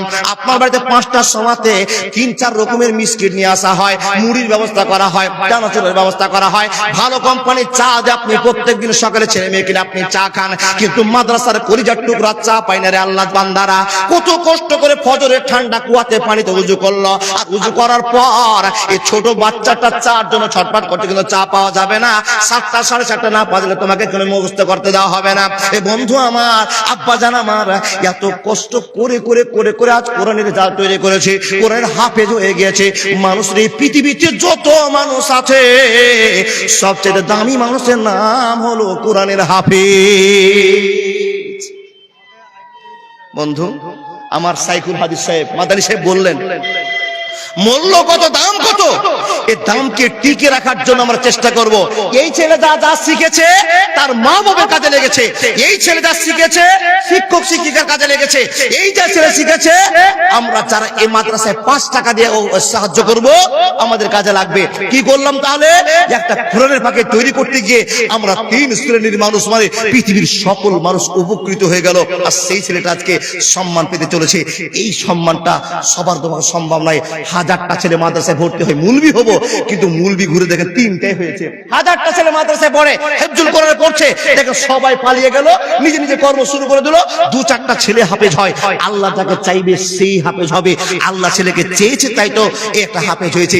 এই ছেলের সম্মানের জন্য আল্লাহর বান্দা এখান থেকে এখান পর্যন্ত, পা পর্যন্ত মাদ্রাসার কর্তৃপক্ষ বেশি কিছু দিতে পারেনি। আল্লাহর বান্দা মাত্র 2500 টাকা দামের একটা পোশাকের ব্যবস্থা করতে পেরেছে। এই লাঠিটার দাম, এই পাগড়ির দাম, এই জামাটার দাম, আল্লাহর বান্দা মূল্যহীন দাম। আপনার ছেলে একটা জ্যাকেট পরে তো 3000 টাকা জ্যাকেট, আর এই ছেলেটার মাত্র 2500 টাকা দামের একটা ব্যবস্থা করেছে যে পাগড়ি কেনে মাথায় নিয়ে চলে যাবে। আল্লাহর কোন প্রকৃত বান্দা আছে এই ছেলের পাগড়ি দামের জন্য? একটা করে পাগড়ির দাম আপনি দিতে পারবেন? মাওলানা কি হবে? এক্ষুনি শুনলেন, এই ছেলের সম্মান আপনি দিয়েছেন, আল্লাহ আপনাকে কিয়ামতের মাঠে সম্মান দিবে। আপনি যদি কারো সম্মান করেন, আল্লাহ আপনাকে সম্মান দেওয়া দেবে। চিন্তা করিয়েন না, আজ টাকা লাখ লাখ টাকা কামাচ্ছেন, কালকে না কামাতেও পারেন। বন্ধু সেদিন দান করতে ইচ্ছা হবে, দান করতে পারবেন না। তাই তো আপনাকে বলছি, এই ছেলের সম্মান বাঁচাবার জন্য কেউ 2500 টাকা দিতে পারবেন? কেউ আল্লাহর বান্দা জীবনে অনেক দান করেছেন, কিন্তু এমন একটা কোরআনের ফাঁকে আপনি দান করছেন যে হাফেজ হয়ে গিয়েছে। আল্লাহর বান্দা এতগুলো মানুষের ভিতরে কোন কি আল্লাহ একটা বান্দা হুঙ্কার দিয়ে বলতে পারে, মাওলানা আমি আমার ছেলেকে মানুষ মর্ত বানাতে পারিনি, আমার মেয়েকে আমি কোরআন শিখাতে পারিনি, কিন্তু অপরের ছেলেকে যদি শিক্ষা দিয়ে মাদ্রাসা চালু রেখে আমার জীবনে একটা ফল হয়, তাই তো আমি 2500 টাকা দিলাম। 2500 টাকা খরচ হয়েছে। এই আবেদন দেখে কেউ কি পারবেন একটা? সুবহানাল্লাহি ওয়া বিহামদিহি সুবহানাল্লাহিল আযীম। আপনি চিন্তা করছেন মাওলানা অনেক এলাকায় জালসা হয়, দিও বটে, মসজিদ মাদ্রাসার অবস্থাটা দেখে আসুন, অবস্থা দেখলে বুক ফেটে যাবে। সেই অবস্থা শোচনীয় জায়গাতে মানুষ হয়ে গেছে। এটা মানুষ হয়ে গেছে গো বাবা। কার ছেলে আমি তা জানি না, কার ভাই জানি না, কার বংশের ছেলে আমি জানি না, কার গ্রামের লোক আমি জানি না।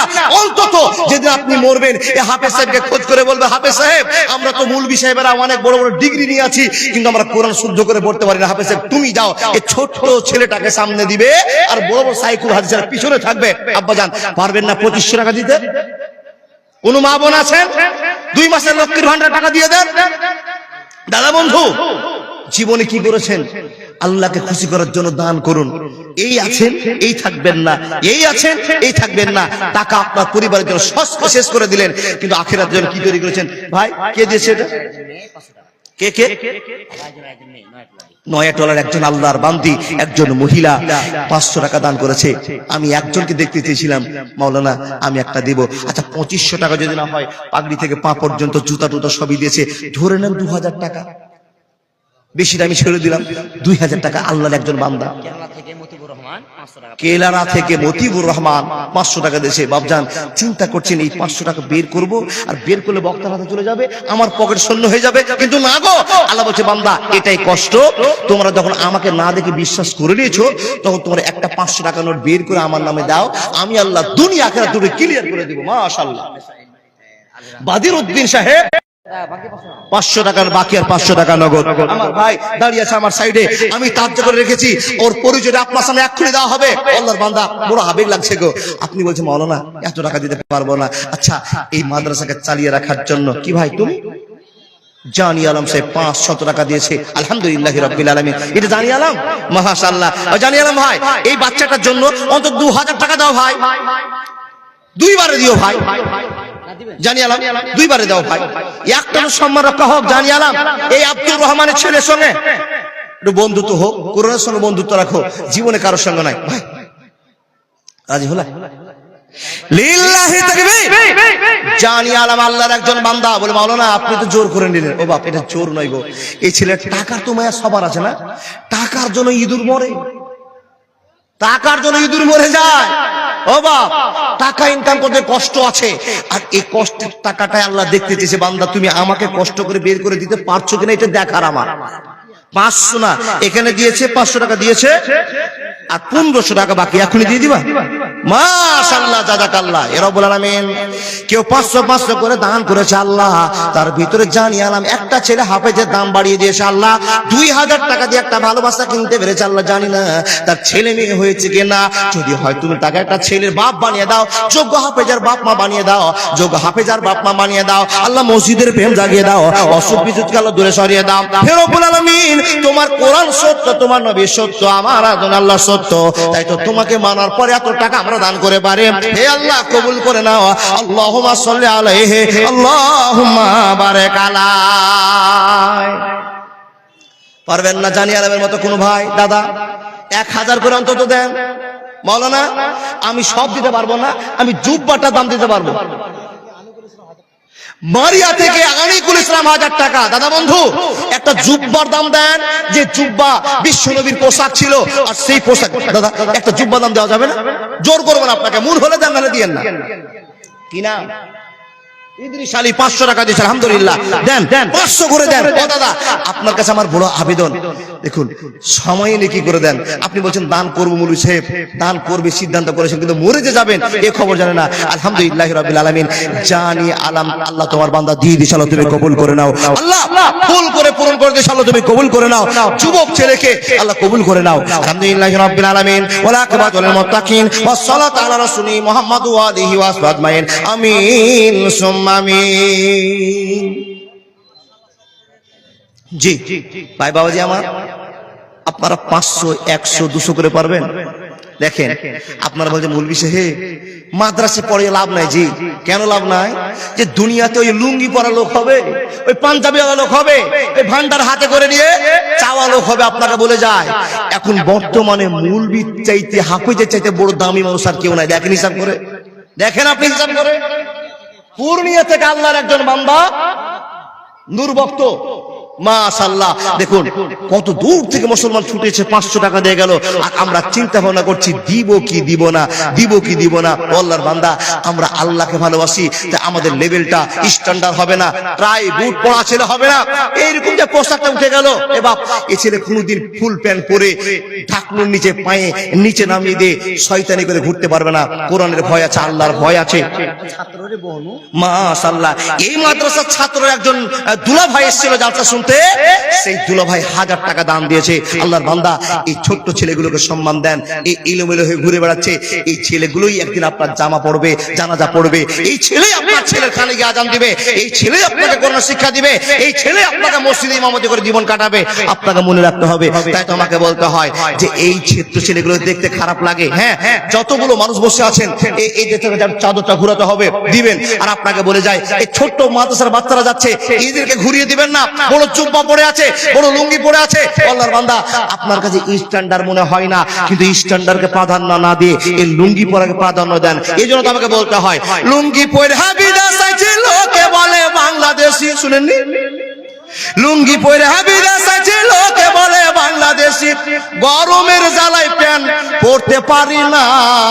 ভারতে জন্ম আমার বাংলাদেশি না বন্ধু, ভারতে জন্ম আমার বাংলাদেশি না। ও আল্লাহর বান্দা, যারা লুঙ্গি পরে জীবন যাপন করছে, সে লুঙ্গি পরা মানুষকে আপনারা অবহেলা করছেন। দেখুন, এই লুঙ্গি পরা ছেলেটাই আজকে হাফেজ হয়ে গেছে। আপনাকে বলি, এর নিচে আপনাকে থাকতে হবে। তাই তো বলি, মা বোন, আপনার ছেলেকে বড় মানুষ করার, তৈরি করার জন্য আপনি চেষ্টা করেছিলেন, কিন্তু পারেননি। সে বাঁদর হয়ে গেছে। ছেলেকে হাফেজ করার জন্য মাদ্রাসায় বারবার ভর্তি করলেন। দেখেন 3 মাস পড়ার পরে দিল্লি পালিয়ে গেছে। দিল্লি পালিয়ে গিয়ে এখন ঠিকাদার হয়েছে, লাখ লাখ টাকা কামাই করছে বটে, কিন্তু আপনি ভালো ছেলে বানাতে পারেন না। ছেলের বাবা সৌদি আরবে আছে, একটু কথা বলুন। মাশাআল্লাহ। দাদা বলুন তো। আসসালামু আলাইকুম। ওয়ালাইকুম সালাম। বলেন, তাড়াতাড়ি বলেন, আপনার নাম কি? হাবিবুর রহমান। মাশাআল্লাহ, জাযাকাল্লাহ। আপনার কয়টা ছেলে? কয়টা? 6টা। আলহামদুলিল্লাহ। 3টা ছেলে 3টা মেয়ে। আল্লাহ, একটা ছেলে আব্দুর রহমানকে হাফেজ বানিয়েছে, হাবিবুর রহমান। আল্লাহ জানি না, উনি বলছেন আমি দূর বিদেশে আছি, সৌদিতে না, সেখান থেকে 2000 টাকা দিয়েছে। আলহামদুলিল্লাহ, টাকা তো অনেক দিয়েছেন গো। আপনি যত সম্পদ তৈরি করেছেন, তার চাইতে মূল্যবান সম্পদ হলো আব্দুর রহমান, আপনার ছেলে। নিশ্চয় আমি আজকে বললাম, একদিন না একদিন ফল পাবেন। তো আপনার আরো যে বাকি 5 জন ছেলে আছে, এর জন্য কি আর 5000 দেওয়া যাবে না? যে টোটাল 6000 টাকা 6টা ছেলের জন্য, আর সবাইকে যদি হাফেজ বানিয়ে দেয়। হাবিবুর রহমান সাহেব, 6 ছেলের জন্য যদি পারেন তো 6000 টাকা দিয়ে 6 টাকা হাফেজের জন্য আল্লাহর কাছে আবেদন করে বলুন, আল্লাহ আমি কিচ্ছু চাই না, আমার সম্পদ তৈরি হয়ে গেছে, আমি 6 ছেলের জন্য 6000 টাকা 6 মাসে দিয়ে দিব। এরকম সিদ্ধান্ত করেন তো। লিল্লাহি তাকবীর। উনি 2000 টাকা নগদে দিয়েছে, আর 3000 টাকা বাকি দিয়েছে। আলহামদুলিল্লাহ রাব্বিল আলামিন। এই রব্বুল আলামিন এই যোগ্য বাপের যোগ্য ছেলের আব্বাসকে 5000 টাকা রচনা করেছে। আল্লাহ, তোমার বান্দা বিদেশের মাটিতে রেখেছে আল্লাহ, আর ছোট্ট ছেলেকে মাদ্রাসায় পড়তে দিয়েছে। অনেক বাপের চিন্তা আর আলোচনা, আমার বেটারা যখন যুবক হয়ে যাবে, চুরি চামারি ঠগিয়ে মগিয়ে যত টাকা নেবে জমা হবে। কিন্তু এ কেমন বাপ, বিদেশের মাটিতে পড়ে আছে আল্লাহ, আর ছেলে আজকে হাফেজ হচ্ছে, কত বড় মনের আশা।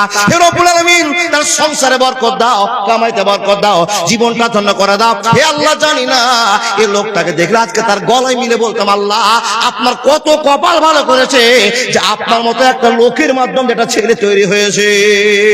ভাই ও বাপজান, বাপ বিদেশে আছে না, বিদেশে আছে। দেখুন এই ছোট্ট বাচ্চাটা চোখ দিয়ে পানি পড়ছে। ও বাপ, কি করবেন গো?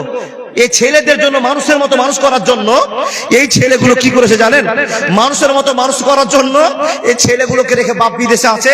তো ছেলের মনে আবেগ দেখুন। ছাত্রর বাবা 1000। আমার তো আবেগ শেষ হয়ে গেল বাপ, আমি তো বলতে পারছি না।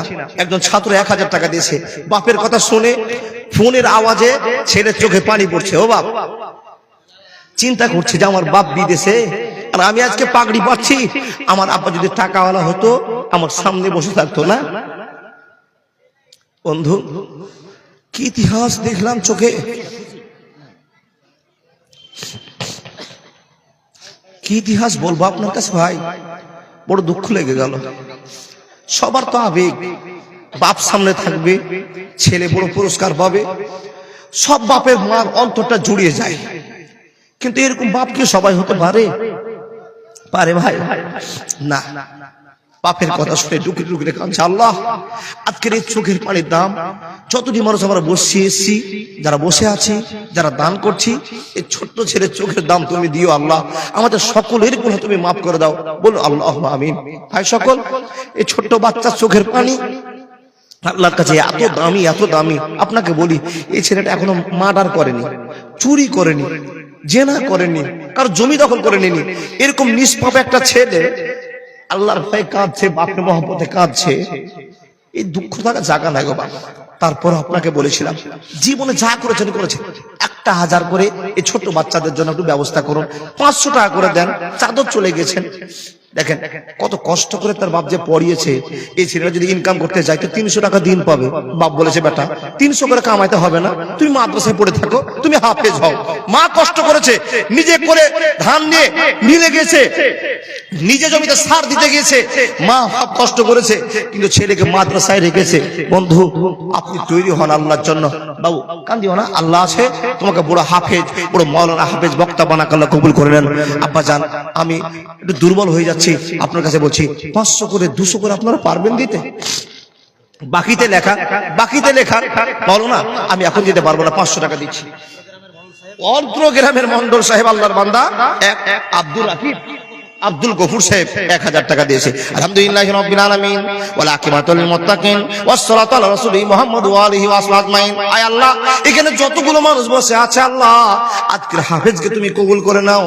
আর এই হাফেজকে কবুল করে নিয়ে আল্লাহ, যত মা কবরে ঘুমিয়ে আছে, যত বাপ কবরে ঘুমিয়ে আছে আল্লাহ, সব মা বাপের কবরে আযাব তুমি বন্ধ করে দাও। রব্বির হামহুমা, সবাই বলুন রব্বির হামহুমা কামা রব্বায়ানি সাগীরা। रब्बिर हमहुमा कमा रब्बयानी सगीरा। जिंदगी एक किराए का घर है, एक ना एक दिन बदलना पड़ेगा। मौत जब तुझको आवाज देगी, घर से बाहर निकलना पड़ेगा। जिंदगी বজলু দুলহপুর থেকে বজলু হক 5000 টাকা। আল্লাহ জানি না কোন ভাই কোন বাবা কোন দাদা বজলু হক সাহেব এই ছেলেদেরকে টিকে রাখার জন্য 5000 টাকা দান দিয়েছে। আব্বা জান এই লোকটার কি টাকা বেশি হয়ে গেছে? নিশ্চয় অন্তরটা চুরমার হয়ে ফেটে গেল। আমার ছেলে মেয়েকে আমি বড় জায়গায় দিতে পারলাম না, টাকা অনেক কামাই করেছি, জীবনে অনেক টাকা কামাই করব, চলে যাব, অন্তত সাদকাতুল জারিয়া হিসাবে। মাশাআল্লাহ জাযাকাল্লাহ, সেই বজলু হক নগদে 1000 টাকা এই ছোট্ট হাফেজ হাতে দিয়েছে। আল্লাহ তুমি অন্তর যাবি, তুমি মনের মালিক। আল্লাহ সেই বজলুর রহমান 6000 টাকা কেন দিল আল্লাহ তুমি জানো না, তার মনের কামনা বাসনা তুমি পূরণ করে দাও। বাপ এই লোকটা 6000 দিতে পারলো, আপনি 500 টাকা বের করতে পারলেন না, মাওলানা 500 টাকা লিখে দিলাম, 3 মাস পরে দেব। আল্লাহ তুমি কবুল করে নাও, জীবনের পথ উন্নত করে দাও। ইয়ারহামার রাহিমিন। মাবুদ গো, তোমার বান্দা বজলু হক 6000 টাকা ঘোষণা করলাম, নিশ্চয় কবরের ভয় আছে, নিশ্চয় আল্লাহ দুনিয়া থেকে ছেড়ে যাওয়ার ভয় আছে, কবরে আযাব বলে স্মরণ করেছে। মাবুদ গো, যত রকমের সাহায্য দুনিয়াতে হয় আল্লাহ তুমি করো, আখিরাতে যত সাহায্য পাওয়ার দরকার তুমি করে দাও। তোমার বান্দাকে কবুল করে নাও, আমিন সুম্মা আমিন। মহিলাদের কাছে বলি আমি, হে মা বোন, আপনাদের দান কেন পড়ছি না, টাইম আমার শেষ হয়ে যাচ্ছে। আপনাদের কাছে বড় আশা, একটা করে যদি 500 টাকা আপনি দিয়ে দেন, জি একটা করে 500 টাকা, জীবনে তো সব টাকা শেষই হয়ে যাবে গো। একদিন আপনার দরকার পড়তে থাকবে, আর একটা করে 500 টাকা খরচ হতেই থাকবে। টাকা যদি হাতে হয়, খরচ থেকে কেউ আটকাতে পারবে না। ও মা, ও বোন, দিদি, সামনে মাসে 3 তারিখ আপনার টাকাটা ঢুকবে, তো একটা 500 টাকা দেন। কার জন্য? আল্লাহর রাস্তায়, আল্লাহকে খুশি করার জন্য। তারপরও সাদকাতুল জারিয়া হিসাবে এই মাদ্রাসা, আর সাদকাতুল জারিয়া হিসাবে মাদ্রাসার জন্য টিকে রাখুন। মাদ্রাসা কতদিন চলবে আল্লাহ ছাড়া কেউ জানে না। জানি এই মাদ্রাসা যা রেজাল্ট ফুটেছে, যা তৈরি হয়েছে, দিনাজপুর থেকে, গাজল থেকে, মালদা থেকে, পুরুলিয়া থেকে, ও আল্লাহর বান্দা এখানে আসছে, কিন্তু বাপের একটু সংকোচন করবে, মাদ্রাসা বিল্ডিং নেই, কিন্তু এই মাদ্রাসা যা রেজাল্ট হয়েছে, যা রেজাল্ট তৈরি হয়েছে, গোটা এলাকাকে তোলপাড় জাগিয়েছে। বাবা আমি খবর নিয়েছি, আমার কাছে 1000 লোক খবর নিয়েছে, আর আমি পেয়েছি উমারের মাদ্রাসায় টাটি হলেও পড়া ভালো হচ্ছে। আর আপনার বিল্ডিং দেখা দরকার নাই, দেখতে হবে টাটির ভিতরে আল্লাহর কত ভালোবাসা আছে, এটাই প্রমাণ হয়েছে। আজ থেকে 3-4 বছর আগে আমি এই রোড দিয়ে যাচ্ছিলাম জালসা করে, নেমে দেখেছিলাম পিলার পড়ছিল, খুঁড়ি গাড়ছিল। সেই মাদ্রাসায় যে 200 বাচ্চা 210 জন হয়ে যাবে, আর 30-40 জন মেয়ে হয়ে যাবে, এটা ভাবনাই ছিল না। নিশ্চয়ই পড়া হয়, তাই তো ছেলে মেয়েদেরকে আপনারা রেখেছেন, তার প্রতীক হয়ে গেছে। বাপজান আমার, এই ছেলেগুলোর জন্য 7খানা ঘর আছে। কোন কি আল্লাহর বান্দা পারবেন, কোন বান্দি পারবেন একটা ফ্যান পারবেন, ফ্যানের নামে 1000 টাকা? মাওলানা লাভ কি হবে? দেখেন, যদি মরে যান তো 3টা গুনাহগান নিয়ে মরে যান। কি? আপনি সাদকাতুল জারিয়া করে মরেন, আর না হলে ভালো ছেলে মেয়ে রেখে যান, এই দুটো আপনাকে করে যাওয়া জরুরি। ইল্লামিন সালাসাতিন সাদকাতিন জারিয়াতিন, আল্লাহর বান্দা এই সাদকা জারিয়া যেটা হলো মানুষের ব্যবহার হবে, সেই ব্যবহারটা রাখার জন্য আপনাকে বলে যায় ব্যবহার হবে মাদ্রাসার ফ্যান। হাজার হাজার ছেলেরা মুলবি হবে চলে যাবে, হাজার চলে যাবে, একটা কেউ ফ্যান। সদগর আলী 1 বছর সিমেন্ট। মাশাআল্লাহ, একজন যুবক ছেলে সদাগর, একটা এক সাদাগা নামটা লিখবেন, ওনার বাপের নাম লিখবেন। সাদাগর একজন যুবক ছেলে এসে বলছেন আমি 1 বস্তা সিমেন্টের ব্যাগ দান দিলাম। আল্লাহ তুমি সাদাগর একটা ফ্যানকে সিমেন্টের ব্যাগটাকে কবুল করে নাও। এরকম যতটি যুবক বসে আছে সে যুবকগুলোর কাছে আমার আবেদন, আরে দাদা বলবো হাইরে হাইরে হাইরে হাইরে গাজাল এলিস আস্তে আস্তে। জি জি জি, এই দেখেন দিন ফেসবুক ভাই সকল পারবেন। দেখেন দেখেন দেখেন, এই ছোট্ট ছেলেটা কোরআন শিখেছে, আপনি হাজার চেষ্টা করলে পারবেন না। একটা 500 টাকা কেউ দিবেন, একটা ফ্যান দিবেন, একটা ফ্যান 1000 টাকা দাম, কি হবে? ফ্যানটা ঘুরিয়ে দেওয়া হবে। এই ছেলেটা হাফেজে চলে গেল, তো ও একটা হাওয়া পেল, এরপরে যে হাফেজ হবে সে হাওয়া পাবে। এই করে সিরিয়াল চলতে থাকবে চলতে থাকবে চলতে থাকবে। এতগুলো লোকের ভিতরে একটা ফ্যান পাওয়া যাবে না আমার দা? আল্লাহু আকবার। আমি মাত্র 7খানা ফ্যান চেয়েছিলাম, তার ভিতরে একটা ফ্যান চেয়েছি। আল্লাহর বান্দা, ফ্যান যদি আপনাদের কঠিন হয়ে যায় তা আপনাদের কাছে আবেদন, কিছুদিন পরেই কাজ শুরু হয়ে যাবে। এই আপনার একটা 400 টাকা দিয়ে একটা সিমেন্টের বস্তা দেন তো, ভিত তৈরি করা হবে। একটা ভিতের জন্য আপনার ফাউন্ডেশনের জন্য 5 বস্তা 7 বস্তা করে সিমেন্ট লাগে। একটা করে সিমেন্টের বস্তা পারবেন? ও আল্লাহর বান্দা, আমারি কণ্ঠে তুমি কোরআনের বাণী দিয়েছ।